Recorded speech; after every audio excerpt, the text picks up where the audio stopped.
Село Гремяч розташоване на півночі Чернігівської області. Це перше прикордонне село з Росією. 24 лютого, коли почалася повномасштабна війна Росії проти України, цим селом їхала російська техніка, і воно також потрапило під окупацію.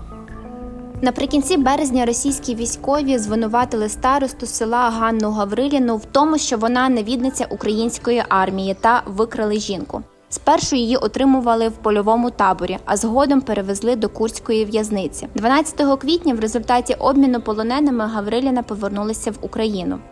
Ми їхали до Гремяча, аби познайомитися зі старостою та записати її історію. Однак після полону Ганну Гавриліну поклали у лікарню. Про життя під окупацією ми поспілкувалися з її односельцями. Хоча місцеві не досить привітно реагували на журналістів з Києва. Щось у вас тут так пусто? Немає людей? Да, людей много, ну мы ж там уже нам против этой улочки живем уже напротив их. Там уже. Ніхто не хоче говорити, так? Да. Угу. Ну, ми так довго їхали, вирішили просто поспілкуватися з людьми про те, що тут відбувається, наскільки страшно, чи стріляють. От Что я скажу? Страшно и все, больше ничего не скажу. Просто дети говорят, хотят жить, все. Біля одного з будинків ми врешті знаходимо чоловіка, який готовий з нами говорити. Андрій – вчитель історії у місцевій школі. Він пояснює нам, що через сусідство з Росією люди тут дуже налякані. Чутки про війну у селі ходили ще з зими, але ніхто до кінця не міг повірити, що вона почнеться. 24 лютого, значить, десь 6:30 ранку ми тільки повставали, вже збиралися малого в садик, дитсадок вести. Ну і я вийшов на подвір'я в туалет, йду назад, чую так техніка, дуже такий сильний гул, їде якби. Я заходжу в хату, думаю, ну хоч би нічого не почалося. А тут минут 10, хвилин 10 проходить, починає бах, бах, бах. І такі потужні досить обстріли, що там недалеко, там, в принципі.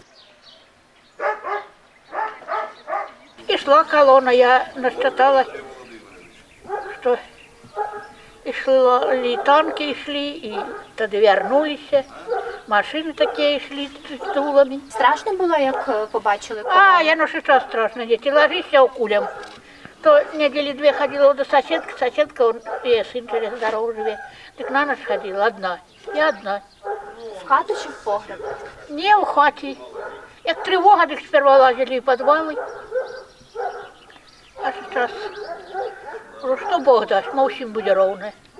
Это когда первый день они заходили сюда, они с пушками заблудились и поехали до конца села, а потом, наверное, уже раздуплились, поехали назад. Ну а когда же они тут стояли, наших же не было никого, они стояли на нашем пропускном пункте. И они тут что хотели, то и делали. Я сьогодні був, на кладовище їздив, так подивився, це ще ніяк не вибирався туди. Такі великі воронки були від гаубиць, десь по, ну так, я туди так подивився.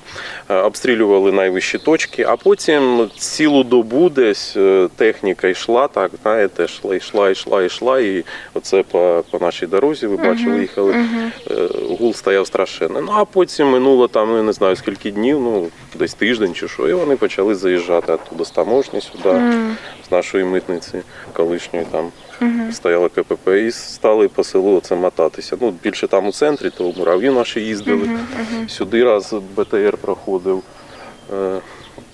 на край села, там деякі хати, документи перевіряли. Ну, до нас, слава Богу, не заходили. Одна з місцевих, яка погодилася поспілкуватися з нами не на камеру, розповіла, що в селі є проросійські налаштовані люди. Тож місцеві, які підтримують Україну, бояться говорити з пресою, аби їхні односельчани не заклали їх при нагоді росіянам. Мы тут як неприкаяні. А що військові? Немає тут військових наших? Ну, вроде бы слухи ходили, что где-то пограничники. Ну, что пограничники? Это равносильно, что мы с палкой выйдем, что пограничник с тем автоматом будет. А обстріли оце тиждень буквально, ну, днів 5, оце ж на кордоні там десь вибухи чутні. Кажуть, що тут один такий казав, що то, мабуть, гранатомети, то автоматично обстрілюють. Ну, це таке. сьогодні буквально це години 3, мабуть, чи 3 годині, близько 3 було декілька разів гупало там. Ну, по селу, слава Богу, поки що ні, тут було, а там хто знає. Не страшно вам тут лишатися?